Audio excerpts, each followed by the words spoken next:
Welcome back, folks, to Nerdio Commentaries Pokémon Snap playthrough. We're at part number 2, and with you is Chaz. And Brante. So now that we finished the first course, the beach, we can now check out the tunnel. Apparently there used to be a power plant in this tunnel, so which kind of implies that there has been civilization on this island before.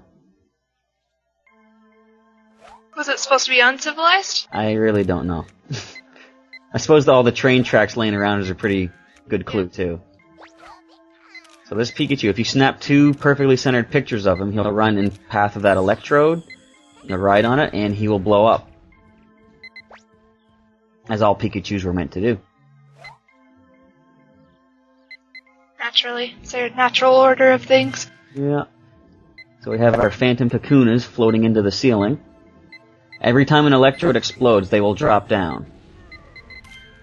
There's a spot later on where there's like 4 of them in a big group. You can get a really good group shot with them, because every photo you take, the more of the same Pokemon you have in that photo, like in the background, you actually get bonus points for that as well. So this again, since you really don't have any items to play with, this is more of just a follow the path and take as many pictures of new Pokemon as you can. And there's a mysterious looking egg type thing. We have no idea what that will house. And what the frig is this thing? What? There's everybody's favorite Magikarp. Another random. They're not a pain to train at all. Not at all. They're almost as fun to train as a Caterpie, which I have actually done to level 50 just recently. Yes, I can hear everybody at home saying, "What the frick?" Well, I mean, it's not totally unheard of in the Pokemon world. We have Team Galactic guys with level 32 Wurmples. I suppose that's true, but does that mean that I'm no better than Team Galactic? Could do. Good God, I hope not. So here's another little trick. You see there was a Diglett there earlier. If you snap 3 perfect shots of that Diglett, it will make these Doug Trios appear. Now, there was Kakunas earlier. Why are there Kakunas living in a cave? Well, because, see, they were running out of ideas for Pokemon, and there you go. Ah. I honestly don't know. Kakunas are cool. They evolve into Beedrills, and they're neat. I trained a Beedrill for the first time all the way through, like, the story anyway, okay, I'm messing up. I trained a Beedrill recently for the first time all the way through, and it was hard until they reached level 20, but it was really fun. Yeah. In my Sapphire game, I actually went through Battle Tower, and I was surprised. Like, I've never really thought of Beedrills as some of the strongest Pokemon ever. But this one, he did some damage against the Reggie brothers.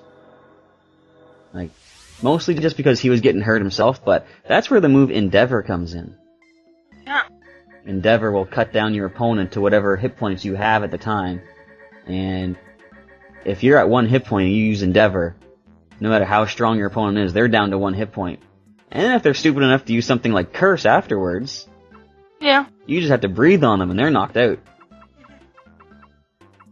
But again, that's a whole other game. So we just finished up the tunnel thing. The best picture you'll get of an electrode is probably when it's exploding. You cannot see the face, you can't make out the expression, you don't even know what way it's looking. But Oak just loves things that blow up, apparently. He likes to push Meowth off of cliffs, and he likes to watch electrodes explode. Yeah, I think we're discovering a kind of sadistic side to Professor Oak in this game. Oh, there's a Magikarp in a later stage that you just have to be brutal to. Although, doing so evolves it into Gyarados. Well, okay then. Now, you see that weird kind of purpley stuff that was floating around earlier? That was a Haunter. You just couldn't see it without, taking the picture first. Was your camera equipped with a Devon scope? It must very well be. Yeah. You'd think it would kind of be the opposite way. Usually, supernatural beings can't be photographed. Yeah. But the Pokemon rules, they don't apply. or the real world rules don't apply, I guess, to Pokemon. Let's see what. Oh, physics to make sense. Yeah, we really don't want that. So Pikachu on a ball is one of your special photos. You get 600 points just for him being up on that electrode. And you're probably going to get a guaranteed 1,000 point pose, like that's a perfect score, because as he's running on the ball, he faces the camera. So yeah, if you're looking for a nice, good photo, that's probably one of your best bets right there. Look, he gives you 1,200 points because the thing blew itself up. And I didn't notice, but apparently there's a tiny bit of an electrode down in the bottom left corner too, so you get a little bonus for that. You were close. Yeah, We have okay. a tiny Kakuna. But hey, it still goes in the report, it still counts as a new Pokemon. Despite how bad the photos might be, he has to take them. Wonderful. Yeah, poor Electabuzz. Knocked out. Yeah, the Haunter is kind of hard to get a good picture of, because of course, since you can't see it normally, you don't know exactly what way it's going to be facing. So you just gotta snap, snap, snap, and hope for the best.